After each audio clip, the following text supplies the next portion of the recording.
Honourable Senators, I'm pleased to introduce Bill C-9, the Combating Hate Act, a bill that would strengthen and enhance Canada's ability to address hate and intimidation in communities across the country. My own experience with hate crimes spans more than 20-plus years as a community member, researcher, and target for hate as a visible member of the 2S LGBTQI+ community.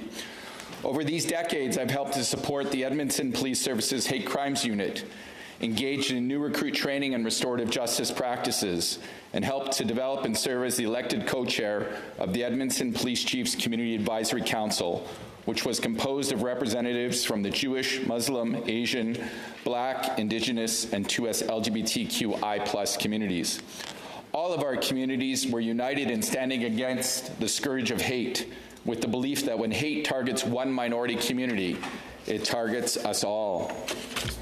Today, Bill C-9 has reached an important parliamentary milestone, second reading in the Senate. As we carefully consider this bill, I invite you to share your perspectives and experiences in support of a rigorous debate on whether the criminal code reforms proposed achieve their intended purpose. That is, does this legislation enhance protections for vulnerable communities and provide law enforcement and the criminal justice system with additional tools needed to respond to hate-motivated conduct? Listening to diverse voices will be central to this task before us. Debate in the other place on Bill C-9 has been strong and robust.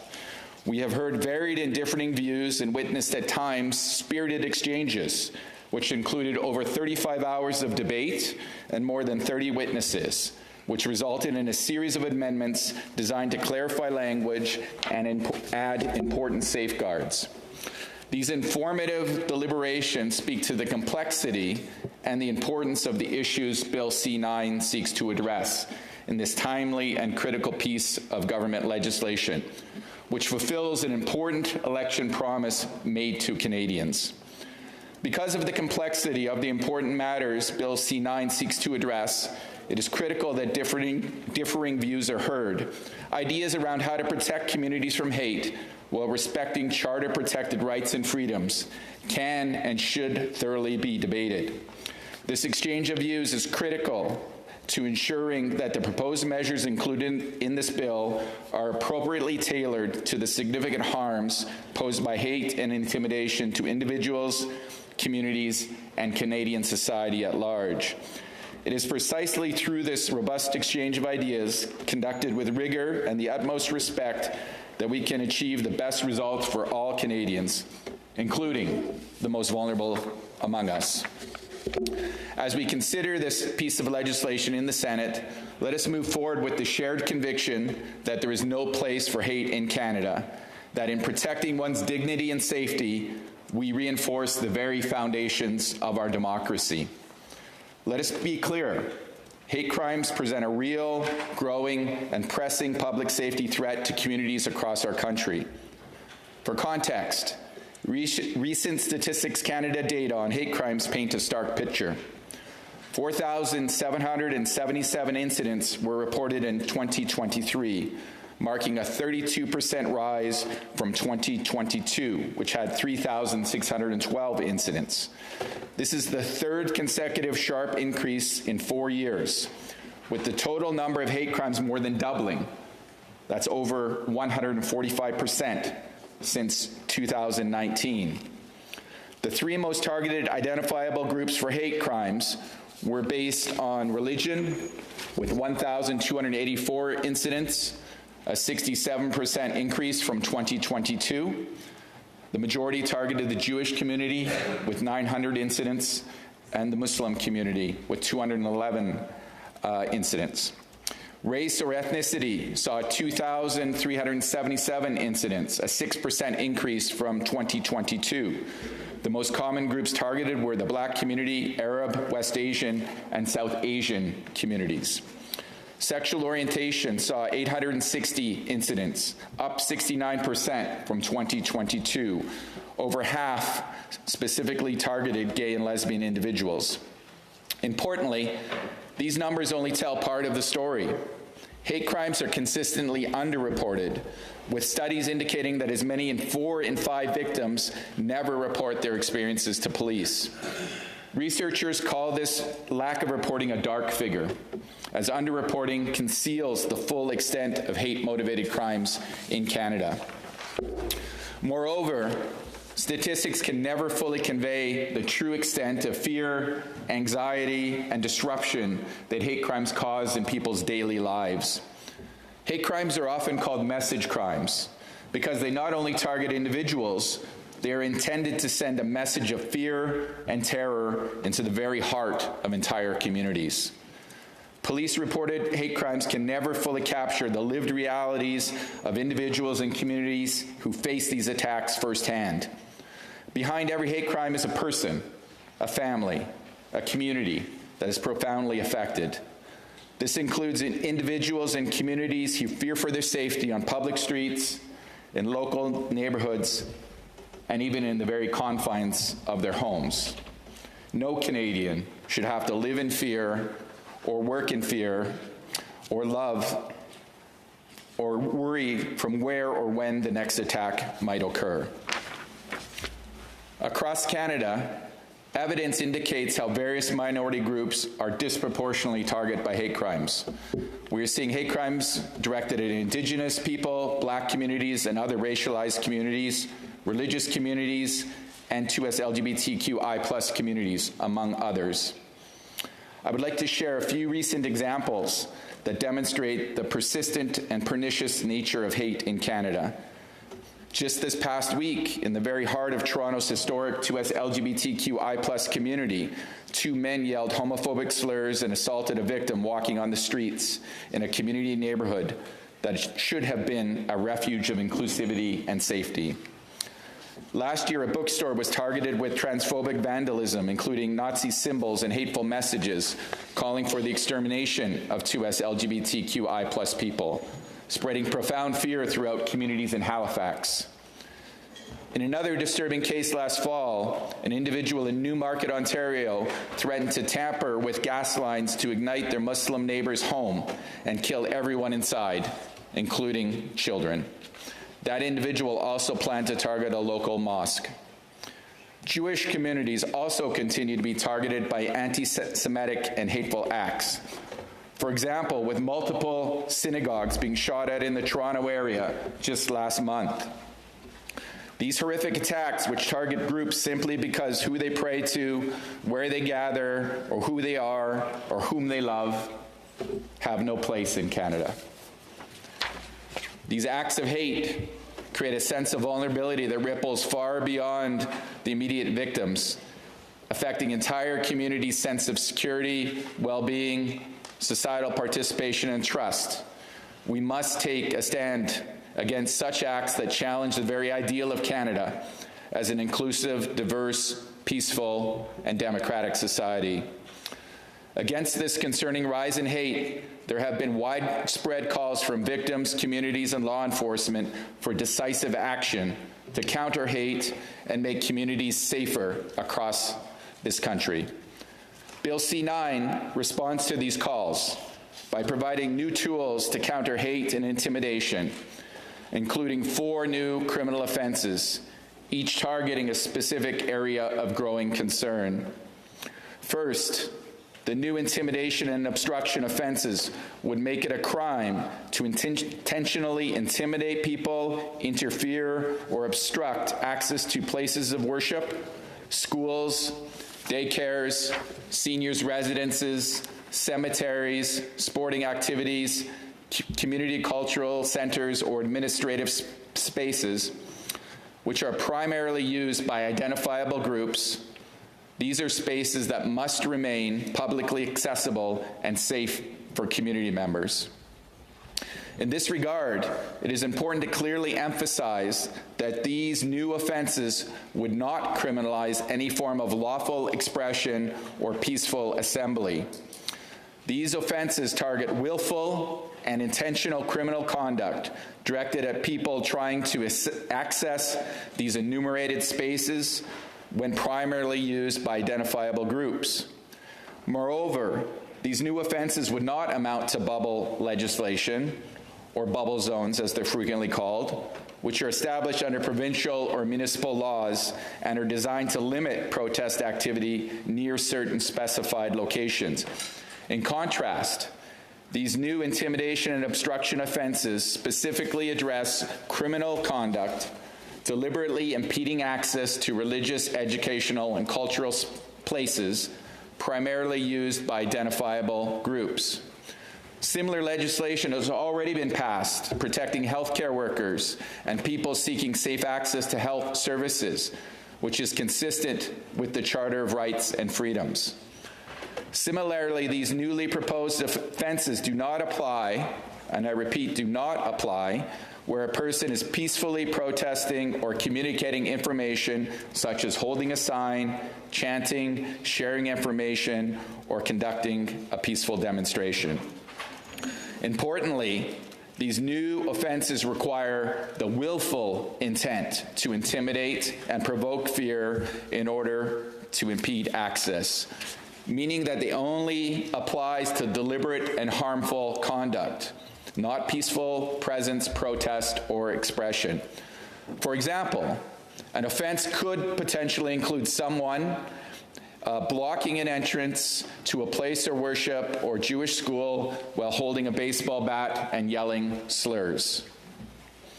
Another proposed addition to the criminal code under Bill C-9 includes a new hate propaganda offense, which would prohibit intentionally promoting hatred against an identifiable group by publicly displaying certain hate or terrorism symbols. These would include symbols principally used by or associated with listed terrorist entities under the criminal code, as well as the Nazi Hakenkreuz and Nazi SS bolts, or so nearly resembles these described symbols. Importantly, this proposed offense applies only in very specific circumstances and does not ban symbols, nor does it criminalize the mere display of symbols.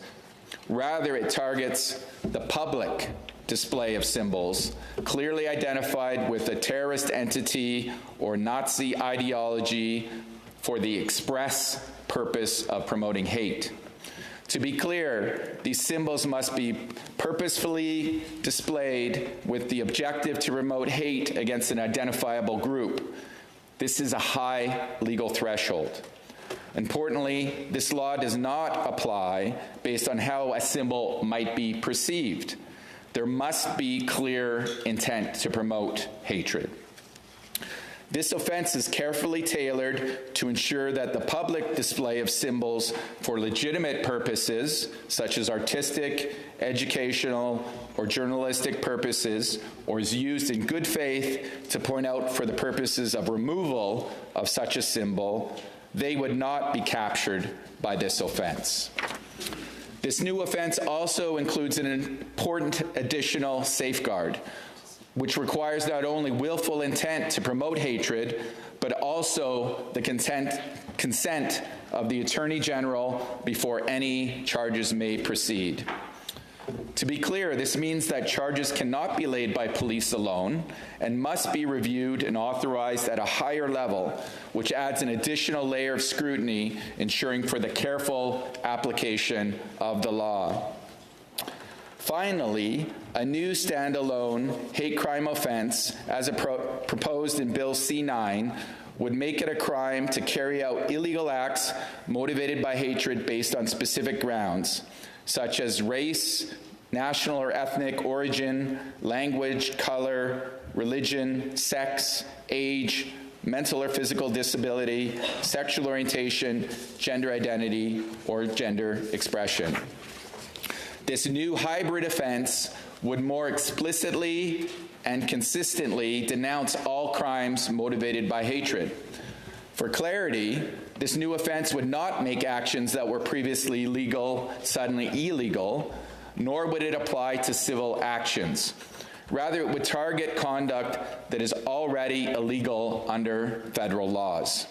For example, to be found guilty of this new hate crime offense, an individual must commit an existing offense under the criminal code, such as mischief, uttering threats, or assault.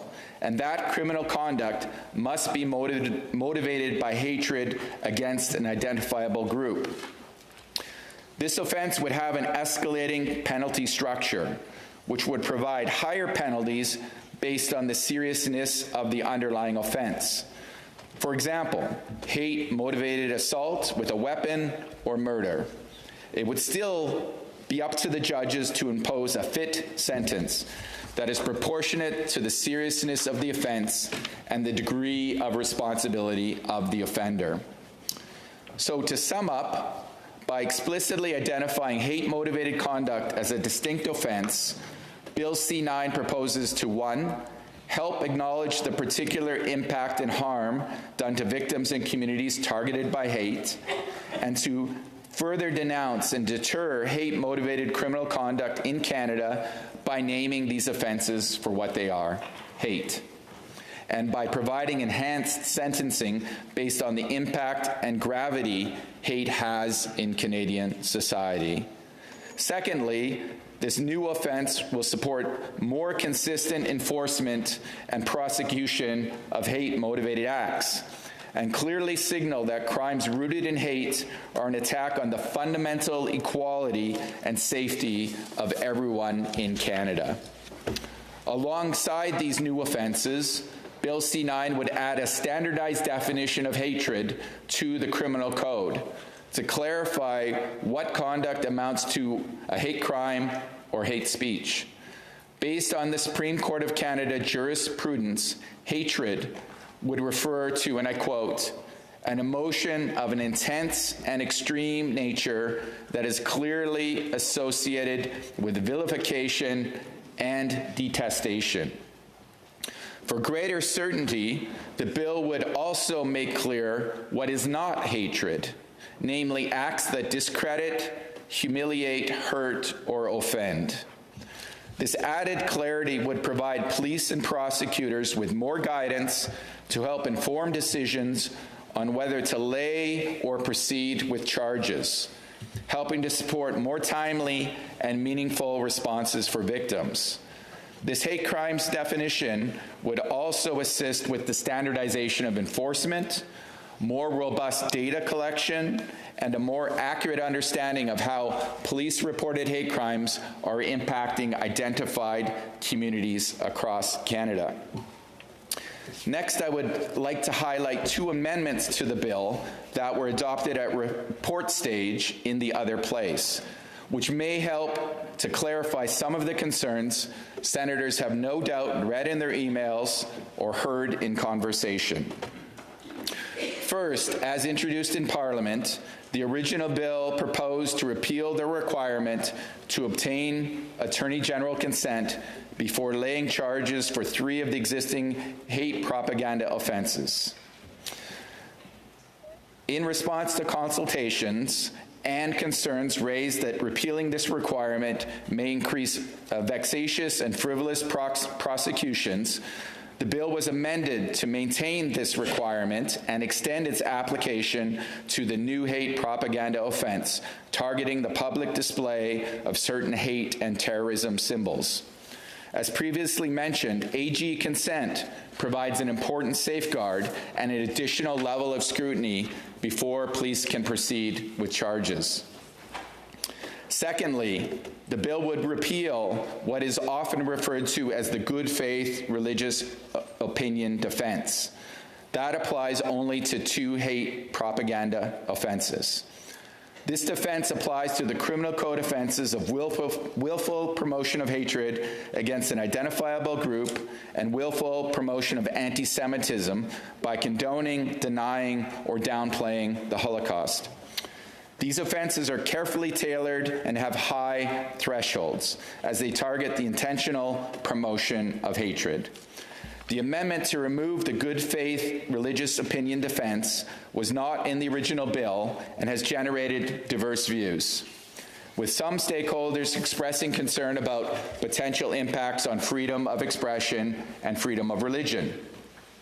To address these concerns, 4 greater certainty clauses were added to the bill to clarify what expression would be captured by these offenses in question.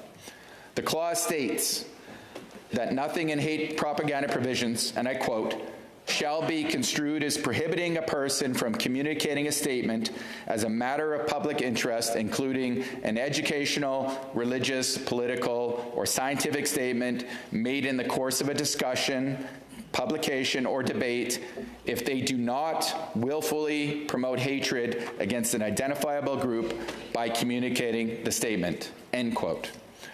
For greater certainty clause was added following feedback from faith communities to make clear that religious expression, teaching, or discussion are not captured by this new charge.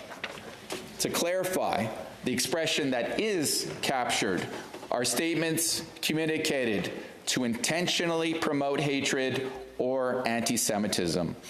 Honest or good faith expression, debate, or teaching would not meet this high standard, which clearly requires the deliberate intention to promote hatred or anti-Semitism. Furthermore, the bill explicitly clarifies that a statement does not promote hatred because it, and I quote, discredits, humiliates, hurts, or offends, end quote. This clearly reinforces that offensive or controversial speech alone does not meet this legal threshold. The threshold for hate speech in Canada is and remains extremely high and requires the willful intent to promote hatred. Freedom of religion and freedom of expression remain fully protected under the Charter of Rights and Freedoms, and courts continue to interpret and apply these protections. Given some of the community concerns raised by this bill, I would like to repeat and emphasize the following clarifications. Bill C-9 does not criminalize any religious or faith-based teaching, practice, or expression that is not motivated by the intentional and willful promotion of hatred. Bill C-9 does not ban or prevent any peaceful protest, lawful expression, information sharing, or advocacy. Bill C-9 does not create blanket protest restrictions or bubble zones. Bill C-9 does not criminalize mere opinions, disagreements, or criticism. Honorable colleagues, I thank you for your attention, and I invite your careful consideration and support for this important legislation. I believe that Bill C-9 is the most consequential change to hate crimes legislation in the past 50+ years. The modern realities and impact of hate have changed and continue to challenge the very foundations of our open and pluralistic society. Our laws need to be modernized to deal with the scourge of hate infiltrating our communities, some of which is propagated by foreign entities and nefarious actors in an attempt to sow division and weaken our inclusive democracy. Bill C-9 comes at a time when our society and the values that underpin it are being harmed by hate in all of its forms. When our neighbors hesitate before entering a place of worship or their children's school out of fear, that is a major concern that we cannot overlook. When a person is targeted simply for who they are, whom they love, or what they believe, we must loudly denounce this behavior. When words are weaponized to incite hatred or violence, we must respond with swift and meaningful consequences. Bill C-9 offers a path to confront these challenges in a careful and balanced way which aligns with and respects our Charter of Rights and Freedoms. It lays the foundation for a safer, more inclusive society. It does so by providing new and carefully tailored tools that target the most harmful and dangerous manifestations of hate, those which cross the line into criminal conduct and threaten the very sense of safety and security and equality that all people in Canada should freely experience. These laudable values are not in conflict. They support each other. A society where people live in fear of being targeted because of their identity is not a society where rights and freedoms are truly meaningful. As members of this upper chamber, let's send a clear message that we are prioritizing the protection of victims and the safety of every community in Canada. Whatever form it takes, hate is incompatible with Canadian values and can never be tolerated. We must take a clear and unwavering stance for all people in Canada who expect meaningful action against the pervasive harms faced by victims and their communities. We must do so to uphold the very tenets of our diverse, multicultural, and pluralistic society. For these reasons, I urge you all to vigorously and constructively deliberate, debate, and ultimately support the passage of this bill. Canadians are looking to and counting on us to keep Canada safe and a place free from hate. Thank you. Merci. Miigwech.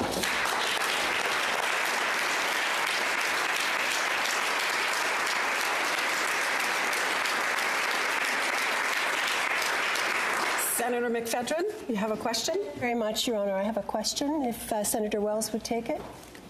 Absolutely. Thank you very much. Senator Wells, thank you for addressing so directly some of the massive amount of email that many of us are receiving focused on a denial of freedom of religion under the Canadian Charter of Rights and Freedoms.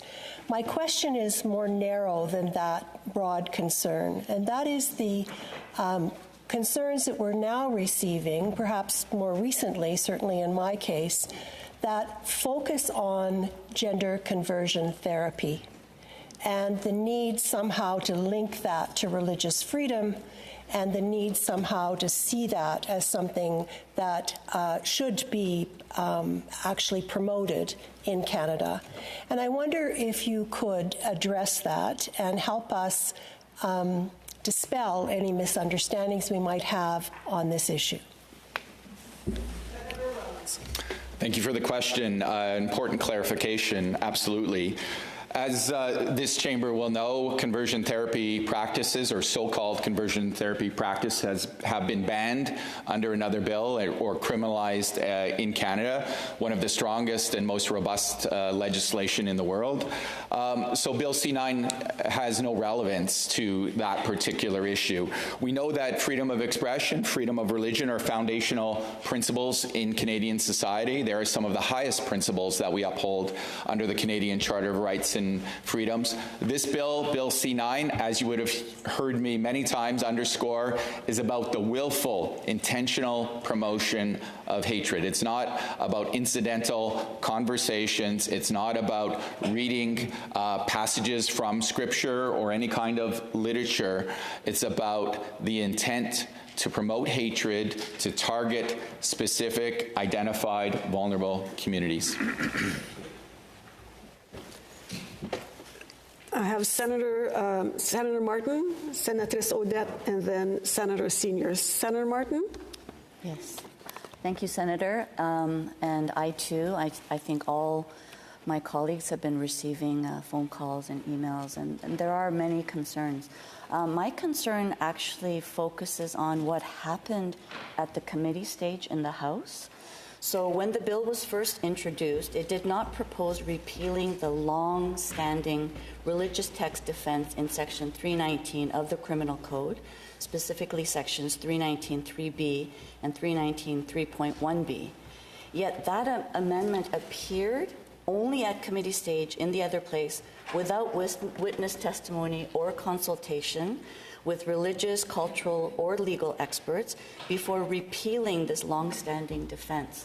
So in terms of process and the fact that there are concerns expressed now that they were not heard when it happened at committee,